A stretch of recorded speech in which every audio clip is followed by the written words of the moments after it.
Hi, and welcome to our first lecture in our first unit, Exploring Geography.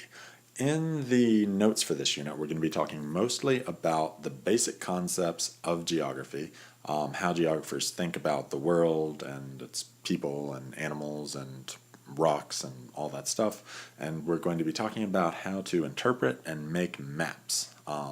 So let's get into it.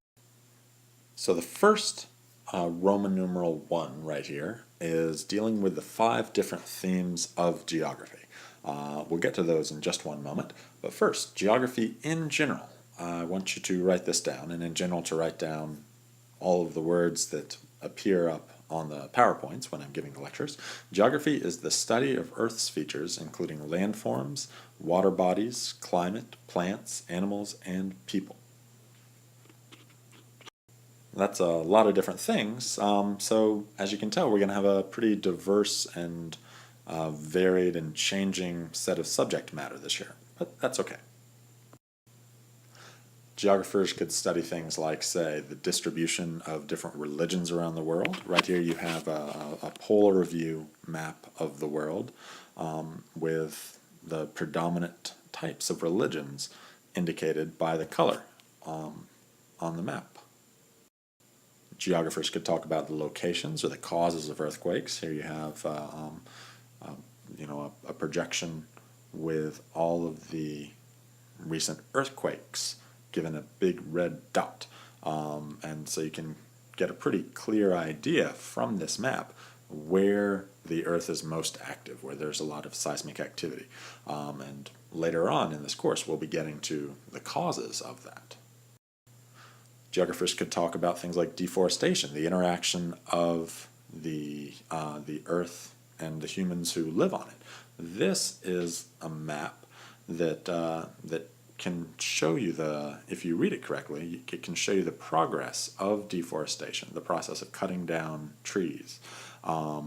As, say, the darkest green, you can tell that it's almost like a line, because it is. It's kind of basically the people who were chopping down the trees built a road, and the road was the first thing. And from that road, then in the following years, they started taking the most available trees, and then they would do side roads. And so you can see the progress of this destruction of the forest, a very important process that geographers are looking at. So when we're talking about these 5 themes of geography, there are 5 main concepts that shape the way geographers think, and these are kind of going to be our guide over the course of the year as we think and talk about all the different subjects covered under the definition of geography. And the first of these things is A, location. You'll notice the notes are going to be structured in a consistent way. Underneath, within each big Roman numeral 1, which was in this case the 5 themes of geography, you'll have subsections, which will be designated with large letters like A, B, C, and a subsection of that will involve numbers like 1, 2, 3, that kind of thing. So anyway, that's just signposting. But location. When we talk about location, we're talking about where something is. And there are 2 main ways that we talk about this. One, the first type, is relative location.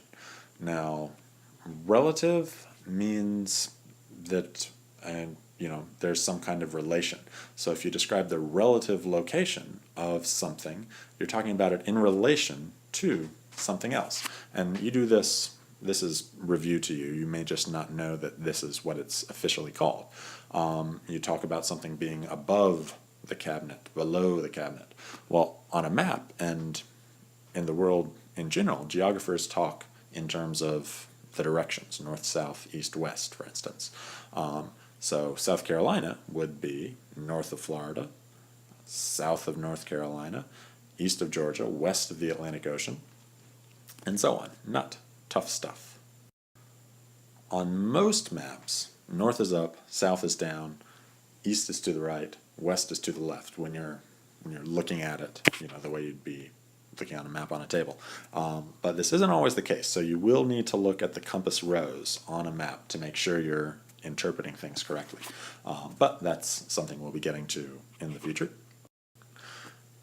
So now, test yourself. You don't need to write down the first two sentences here, where I say test yourself, and pause the notes and write your answer. But write down what you think. China is north of what country, south of what country, east of what country, west of what country? Go.